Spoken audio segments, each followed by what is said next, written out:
सांगली जिल्ह्यातील शिराळा तालुक्याच्या पश्चिमेस वसलेलं गुढे पाचगणी पठार सध्या पर्यटकांचं नवं आकर्षण ठरत आहे. चांदोली राष्ट्रीय उद्यानालगत असलेल्या या हिरव्यागार रानात निसर्गाने मुक्त हस्ते उधळण केली असून हे ठिकाण मिनी महाबळेश्वर म्हणून नावारूपाला येऊ लागलं आहे. उंचच उंच पर्वतरांगा, नागमोडी वळणांची वाट, उंचावरून कोसळणारे धबधबे, ढगांमध्ये फिरणाऱ्या पवनचक्क्या आणि शीतल वाऱ्याने भारावलेलं हवामान, या साऱ्या सौंदर्याचा अनुभव गुढे पाचगणी पठारावर आल्याशिवाय मिळत नाही. या निसर्ग संपन्न ठिकाणी सध्या रानफुलांचा बहर, औषधी वनस्पतींची झुळूक आणि हरित वनराई पर्यटकांना आकर्षित करत आहे. गुढे पाचगणी पठार गाठण्यासाठी 2 घाटमार्ग आहेत.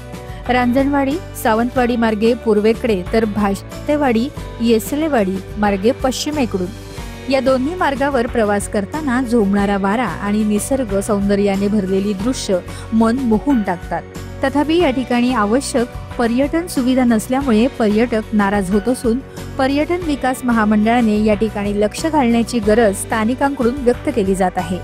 योग्य नियोजन, पायाभूत सुविधा आणि प्रचार झाला तर हे ठिकाण चांदोलीच्या वैभवात भर घालणारे ठरेल आणि स्थानिकांना रोजगाराचे साधन मिळवून देईल. सांगली जिल्ह्यातील चांदोली धरण, चांदोली अभयारण्य हे आपल्या सर्वांच्याच पर्यटनाचे ठिकाणे आहे. परंतु गुढे पाचगणी हे ठिकाण पर्यटकांना माहिती नाही आहे. आज उद्यान असल्यामुळे बरेच पर्यटक या ठिकाणी आलेले आहेत. सर्वांनाच निसर्गाचा आनंद घेता येतो. या ठिकाणी थोड्या अजून सोयीसुविधा झाल्यास पर्यटक अजून खूपच आनंदी आणि उत्साही राहतील. असे हे एक आपलं गुढे पाचगणी, सांगली जिल्ह्यामधील गुढे पाचगणी ठिकाण आहे. त्यामध्ये सर्वच पर्यटक इथे येऊन आनंद घेतात. निसर्गाच्या सानिध्यात असलेले हे गुढे पाचगणी ठिकाण अतिशय सुंदर आणि निसर्गरम्य वातावरणात आहे. सर्वांनी आता बघावा. चांदोलीवर निसर्गानं मुक्त हस्ताने उधळण केलेली आहे.